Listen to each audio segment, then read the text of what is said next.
नमस्कार प्रेक्षकांनो, स्वागत आहे आपल्या मराठी यूट्यूब चॅनलवर.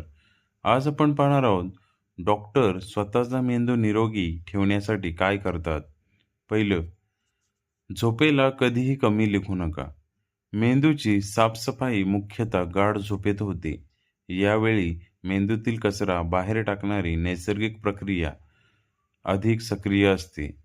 सतत कमी झोप घेतल्याने स्मरणशक्ती कमी होण्याचा आणि डिमेन्शियाचा धोका वाढू शकतो. यामुळे रोज 7-9 तास झोप घेणं महत्त्वाचं आहे. दुसरं, हृदय निरोगी असेल तर मेंदूही निरोगी राहतो. उच्च रक्तदाब, नियंत्रणात नसलेले मधुमेह, जास्त कोलेस्टेरॉल आणि लठ्ठपणा हे मेंदूला रक्तपुरवठा करणाऱ्या बारीक रक्तवाहिन्यांचं नुकसान करू शकतात. त्यामुळे ही आजारपणं नियंत्रणात ठेवणं मेंदूच्या आरोग्यासाठी खूप गरजेचं आहे. तिसरं, जास्त एकटेपणा टाळा. सतत एकटं राहणं आणि लोकांपासून दूर राहणं मानसिक व मेंदूच्या आरोग्यावर वाईट परिणाम करू शकतं.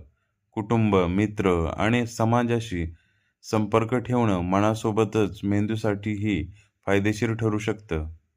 चौथं, नियमित व्यायाम करा.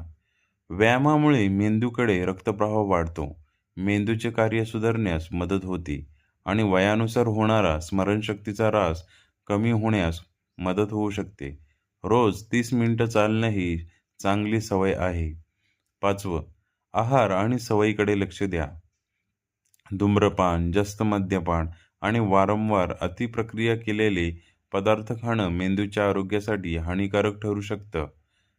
तर भाज्या, फळं, मांस, ऑलिव्ह तेल, सुकामेवा आणि संपूर्ण धान्यांचा समावेश असलेले संतुलित आहार मेंदूच्या आरोग्यासाठी फायदेशीर मानला जातो. लक्षात ठेवा, मेंदूचं आरोग्य एकाच दिवसात तयार होत नाही. आजच्या चांगल्या सवयीच भविष्यात तुमची स्मरणशक्ती आणि विचारशक्ती टिकवून ठेवण्यास मदत करतात. अशाच नवनवीन माहितीसाठी आपल्या चॅनलला लाईक, सबस्क्राईब, शेअर आणि कमेंट्स करायला नक्की विसरू नका. धन्यवाद.